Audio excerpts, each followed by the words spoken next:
Nombrar lo innombrable es una serie de conversaciones sobre arte y verdad del conflicto armado en Colombia. Un podcast de la Comisión de la Verdad.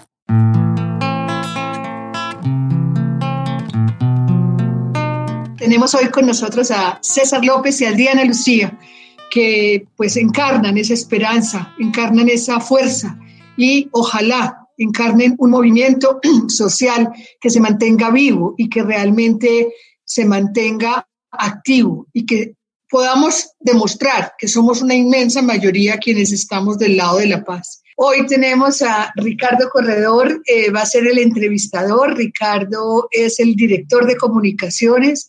Entonces, bienvenidos. Gracias por estar aquí. Gracias, Lucía, por la presentación y gracias a nuestros invitados. Creo que hay una ventaja, que tenemos dos figuras bastante conocidas.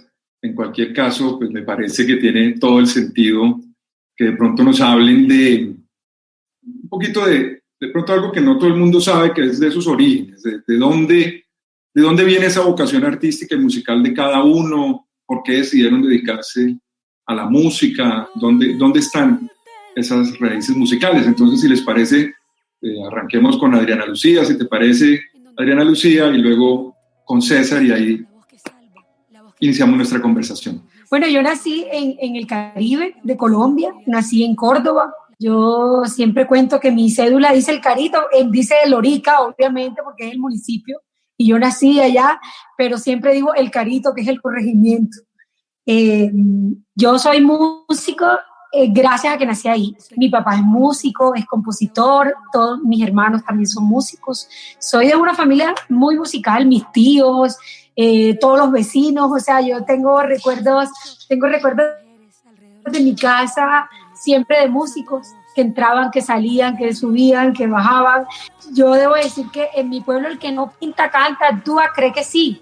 Hay grupos de danza de la tercera edad, jóvenes, chiquitos, de todas. Entonces yo creo que yo no tenía más opción que ser artista. Por contraste, yo soy el único músico de la familia y a los 8 años fue que pude coger un tiple que estaba colgado ahí en la casa y me acuerdo mucho que alguien fue a visitar a mi papá y me vio cacharreando el tiple y me enseñó una canción que recuerdo que dice: yo defiendo a mi tierra porque es mía, la defiendo de noche, la defiendo de día. Y esa canción era una canción social de la época. Y yo creo que ahí fue que me quedé yo conectado con eso. Desde los 8 años que yo entendía que la canción tenía como un dolor ahí adentro, yo me aprendí esos acordes y de ahí ya, bueno, fui para el conservatorio, del que me salí. Yo nunca me gradué de ninguna universidad, yo no tengo título de universidad. A muchas universidades entré y me salí, pero he sido callejero y eso me ha ayudado a aprender muchas cosas. He sido caminante. La música en sus orígenes estuvo pensada y concebida y entendida como un pulso que unía a la gente, que reunía a las comunidades, como una manera de narrar las historias. Y eso es lo que ahora hacemos, y lo hacemos de todo corazón. Luego, los que están enredados allí esperando el like, el view, yo ahora los siento a ellos un poco más perdidos que este camino que entiendo es el sentido realmente conectado con lo humano de este oficio de la música. No sé si de pronto, Adriana Lucía, tú has hablado, pues, que ya dijiste que vienes de Córdoba, una región pues muy cultural y musicalmente muy rica, pero también una región que sabemos muy azotada por la violencia, sobre todo por la violencia paramilitar. Y también has dicho una cosa que me pareció muy, muy bella, de que es una región muy musical, en donde la música se usa para todo, ¿no? Que la música se usa para arrear el ganado, la música se usa, por supuesto, para celebrar, la música también se usa para los entierros, para hacer los lutos. Entonces, nada, quería preguntarte si tú, en esos recuerdos que tienes, digamos, de tu infancia, de tu juventud, había música que hablaba sobre ese contexto, sobre esa situación, sobre lo que estaba pasando en tu región o en el país. Todo se hace con música, para arrear el ganado, para trabajar el monte, y de verdad que es una música real, es decir, es natural, es lo que surge. Y todo el tiempo hay música. Es que el campo produce la música de este país, las raíces, esta música nace en el campo. Y si vemos la historia de las músicas del mundo, sucede lo mismo con el jazz, con el blues, que nacen en un intento de sanar, en un intento de sacar todos los dolores. Pues en Córdoba no fuimos azotados solamente por la violencia paramilitar, también por la violencia de las guerrillas. De hecho, surgen los grupos paramilitares, primero muy aceptados porque surge como una autodefensa. Y al principio la gente incluso creía que eran los grandes salvadores que nos iban a librar de todo el azote que tenía la guerrilla. Yo viví la época de las pescas milagrosas, y mi papá, de hecho, fue retenido en uno de esos retenes que hacía la guerrilla en los Montes de María, o entre Sucre y Bolívar. Nosotros nos criamos con todo el azote. Por el otro lado queda Urabá. Nosotros somos un corredor de narcotráfico, entonces también el otro lado está Urabá, y llegaban los muertos de Urabá. Y a nosotros nos llegaba la violencia en forma de cartas. Todo el tiempo llegaba una carta o una llamada que decía, con una lista de gente que habían matado. Y la gente buscaba ver quién tenía un hijo, un primo. O sea, era una cosa dolorosa, pero que al final nos acostumbramos tanto que era normal. Cuando yo hago una actividad para recoger fondos por una inundación que hay en el Carito, bueno, en todos esos pueblos, se inunda, se desborda el río Sinú y hay una inundación. Yo estaba muy furiosa porque no me paraban bola los dirigentes. Empezamos a recoger fondos, ver cómo ayudamos a la gente. Llamé a César, a muchos amigos, organizamos un evento. Cuando llegamos a entregar las ayudas, y una persona del público dijo, yo quiero cantar una décima. Y recuerdo que cantó una décima y yo me la grabé. Tengo una memoria. Y él dijo, cuando el agua recostó en el puente del Carito, lloraron pobres y ricos por la alarma que causó. Por los costados formó una gran inundación, parecía la perdición de ciertas casas vecinas. Mi región llegó a la ruina por la boca de Calderón, y dijo, esto fue escrito en el 74. Esa vaina era lo mismo que estaba pasando, pero era en el 74. Y yo ese día más que nunca dije, es la memoria que construye la música, la memoria del arte. César, obviamente tú vienes, es un caso diferente al tuyo, ya nos dijiste, tú vienes de lo urbano, de la clínica Palermo. Naciste en la clínica, dice más que es de la clínica Palermo. Decías que, o sea, decidiste hacer un cambio y dedicarte como a abandonar un poco el formato de la música, de la canción pop, rock, y dedicarte a la música de cámara, a la música instrumental. Entonces yo quería preguntarte de dónde surgió ese cambio, digamos, supongo que había algo que en eso de la industria de la música que de pronto no te animó tanto, pero creo, y te quería preguntar si tú sientes que en la música instrumental, de pronto se me ocurre fue algo que tú dijiste, aquí yo tengo unas posibilidades de expresión que quizás en el formato de la música pop rock no los tengo. No sé, me surgió esa inquietud, quería preguntarte sobre eso. En el año 78 yo tengo una hermana que fue torturada, y yo estaba muy niño, y esto era el Estatuto de Seguridad en época de Turbay Ayala. Pero yo tengo esas imágenes muy impregnadas en mi infancia, de ver el revuelo familiar, la búsqueda, el intento por su liberación, el llanto permanente de mi papá, y después todo lo que viene con el tratar de masticar esa historia como familia, ¿no? ¿Qué pasó ahí? ¿Y en qué conecta ese drama familiar, ese dolor de ella que fue golpeada, torturada, violada? ¿Cómo nos cambiaba la vida? Y luego viene un silencio profundo en el que no se conversaba de nada. Cuando yo empiezo a hacer contacto con esa historia en lo profundo y con la inquietud de desenterrar esas memorias, es cuando nace en mí como esa necesidad de cantar en esta dirección. Y empiezo yo a ir a tocar a clínicas psiquiátricas, a cárceles, a instituciones de niños, y paralelamente estaba sucediendo esto de poligamia. Y tengo un recuerdo muy, muy bonito de una mañana que fuimos a una institución que queda allí en la 45 que se llamaba Frine, donde atendían a niños con dificultades auditivas.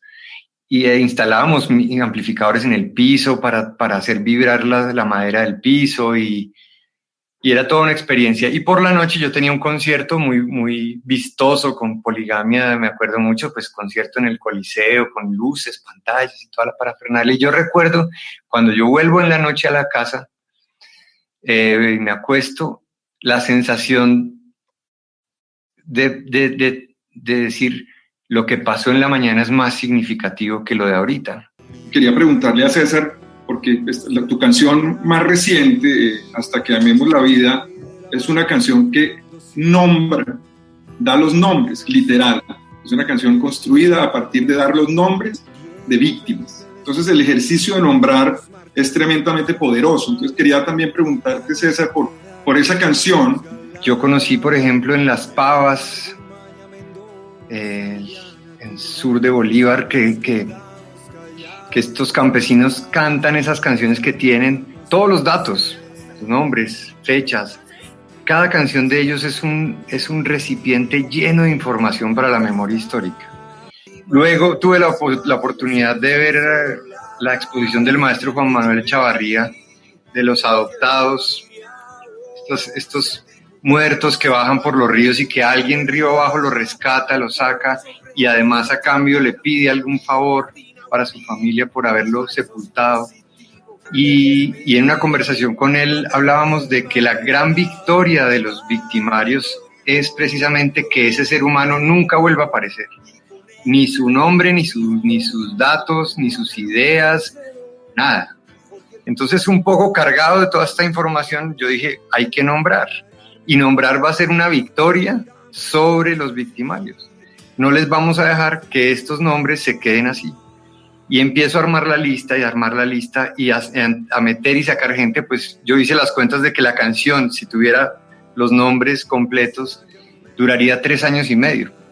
La canción. Es una cosa abominable lo que nos ha pasado, pero yo tenía que quedar en 3 minutos. Va a quedar por lo menos una idea para que otros y otras que quieran componer sigan nombrando. Y ya no solamente gente, sino fechas, lugares, de todo lo que nos ha venido ocurriendo y que ojalá de allí salgan mucha memoria colectiva y sobre todo mucha memoria positiva, porque yo lo he hablado mucho con los familiares y he intentado decirles, aquí no se trata simplemente de dolernos y quedarnos en el dolor, sino de recordarlos con sus ideas, con sus historias, con sus procesos de vida, como sujetos que tenían saberes, que tenían historia. ¿Y cómo sería el país si todos los que están en esa canción estuvieran vivos? Pues tú has dicho en tus palabras lo que es la esencia de la comisión. Ese es el trabajo que hace la comisión en su esencia, es tratar de entender qué fue lo que pasó, pero para que eso que pasó no se repita. Y entender y buscar esas historias, recoger esos testimonios, está en el corazón del trabajo de la comisión. El padre Francisco de Rud dijo, a propósito de lo que tú mencionas, dijo, si hiciéramos un minuto de silencio por los 9 millones de víctimas, tendríamos que callar 17 años.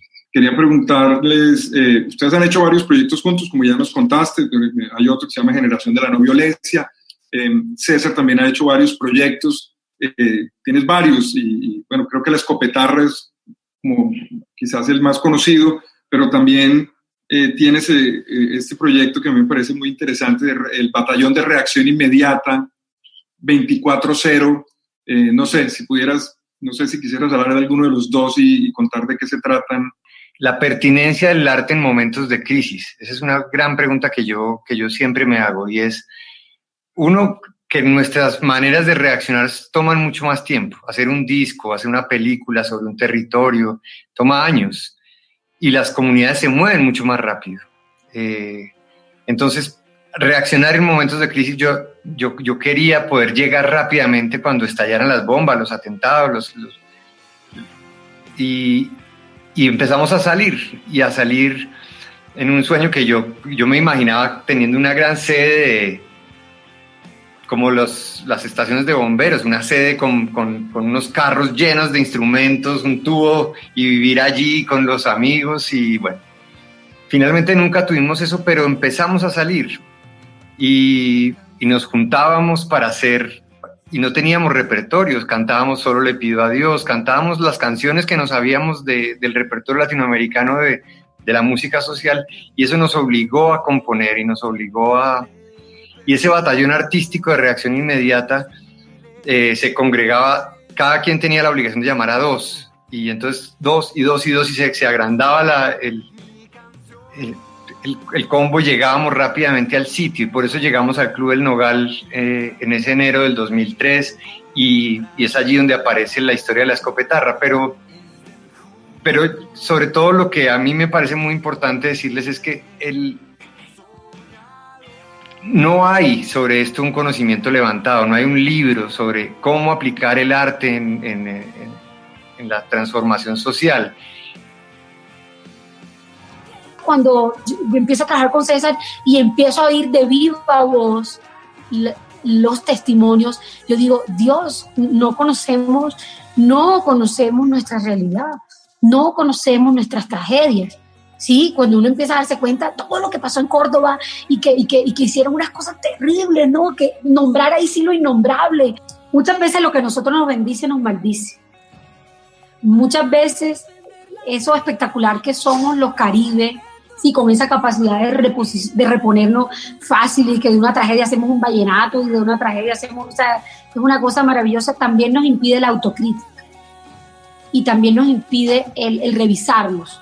Y él siempre va, claro, porque como somos costeños nos las montan, ¿sí? Entonces, sí, es cierto, hay unas cosas que sí nos las montan por costeños, y Colombia es un país que no se conoce y que todo el tiempo dice, ay, se lo confunden a uno con venezolano y uno no puede creer. Pero también es cierto que no somos capaces de la autocrítica muchas veces, no somos capaces de reconocer cosas y fallas, y creemos que todo es porque somos costeños. Esto no le gusta mucho que yo lo diga, pero yo lo digo. Yo no quisiera pararme nunca del lado de la lógica, de estas lógicas de la guerra, que no solo hablan del enemigo, sino también de los buenos y los malos, ¿no? Entonces nosotros somos tan buenos y tenemos tanto para decir, y allá el otro necesita escucharme. Yo siento una necesidad más bien profunda de que cada quien se escuche, y ahorita lo hemos venido trabajando en lo que es el capítulo de reconocimiento, es cómo logramos que la gente se escuche a sí misma y escuche los profundos dolores que tiene, y escuche sus prácticas, su machismo, su exclusión, y esa es una tarea que nadie viene a hacer, pero que entre todos logramos. La ecuación que a mí me gusta tanto es: necesitamos llevar la mayor cantidad de gente posible, lo más rápidamente posible, al nivel más alto de educación y de conciencia emocional posible. Y yo siempre me pregunté en esa ecuación, ¿quién guía ese paso? ¿Quién va jalando, digamos, esa cantidad de gente más rápido y más arriba? Y yo sí creo que hay experiencias del país que han sido dolorosísimas, de las que, si uno decidiera aprender, elevaría el nivel de conciencia del país. Si nosotros, en vez de poner los micrófonos en voces, como lo decía Adriana, en voces que no tienen mucho para decir, los apuntamos de nuevo las cámaras y los micrófonos a quien, a través del dolor, a través de la carencia, de la ausencia, de la tristeza, ha aprendido a perdonar, ha sabido reconciliarse, ha tenido la entereza de la resistencia, ha sido resiliente. Si nosotros apuntáramos allá y escucháramos esas voces, el país se movería a otro ritmo y con otro nivel de profundidad emocional. ¿Qué hacemos nosotros desde el arte y cuál es nuestra apuesta? Es construir el ambiente propicio a nivel de la obra, del sonido, de la estética, de la danza, para que cada quien tenga un encuentro mucho más profundo consigo mismo cada vez. Y en ese encuentro profundo arranque unas pistas para compartir con los demás que nos lleven a otro escenario posible, un escenario mucho más, por lo menos más humano, ¿no? Yo quisiera cerrar diciendo que la misión de nosotros como artistas tiene que ser cada vez más leer el territorio. Y desde aquí invocamos y convocamos y llamamos, y estoy seguro que Adriana está de acuerdo conmigo, a todos nuestros colegas: salgan de los estudios, bájense de los escenarios, vayan a los territorios, recórranlos, cántenlos, escúchenlos, grábenlos. Esta es la única y más valiosa revolución posible de este momento histórico de Colombia.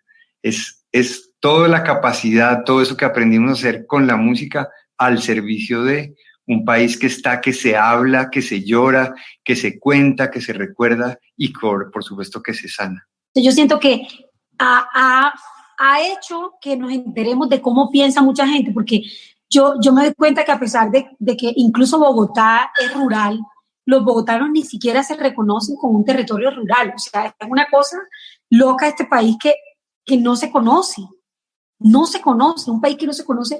Y yo, como me van a perdonar, pero a mí no me gusta el término Colombia profunda, me da una rabia y todo, porque nos profundiza por allá, nos pone por allá como más apartados. Yo no sé, no solamente el llamado para nuestros artistas, ¿cierto?, para todos los que se bajen de los escenarios, sino yo también me pregunto, los medios de comunicación, o sea, los medios de comunicación son súper responsables de esto, las empresas que pautan, que son muy responsables. Yo, cada vez que voy a las mesas de diálogo donde están líderes sociales, uno los voy a hablar y tienen propuestas y tal, y luego cuando hablan los alcaldes y hablan los gobernadores, no tienen ni idea de qué habló la comunidad. O sea, es una desconexión de los dirigentes con las necesidades de su comunidad, que uno dice, pero porque siempre hay una idea de que estamos quejándonos, no es que esa gente se queja y se queja, no, yo voy a donde hay propuestas. O sea, aquí hay propuestas, se acaba de decir, propongo tal cosa y tal cosa. Uno le dice al músico, venga hermano, vaya a los territorios.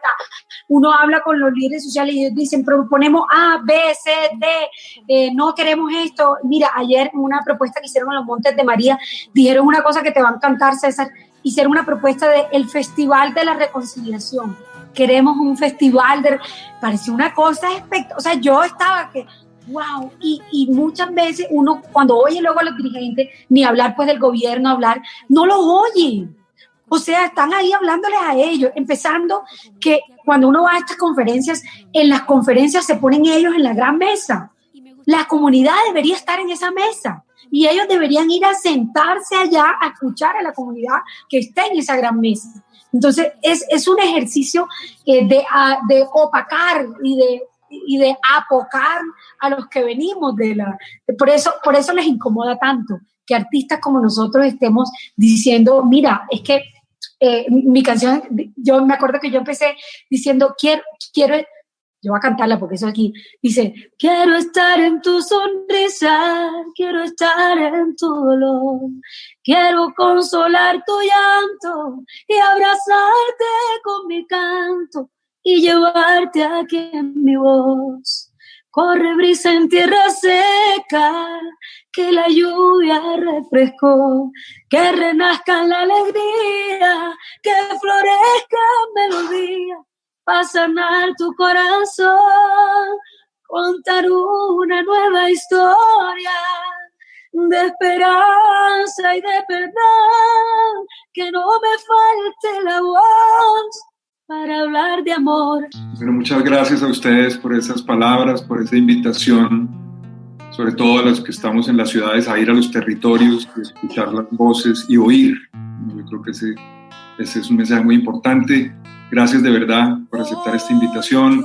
Gracias a todo el equipo, mi equipo de comunicaciones que ayuda a montar esto, y a todo el equipo de la comisión. Gracias, muchas gracias a ustedes por la inspiración que proviene del trabajo que ustedes hacen, y aquí estamos para acompañarles siempre. Yo soy la esperanza, yo soy la verdad.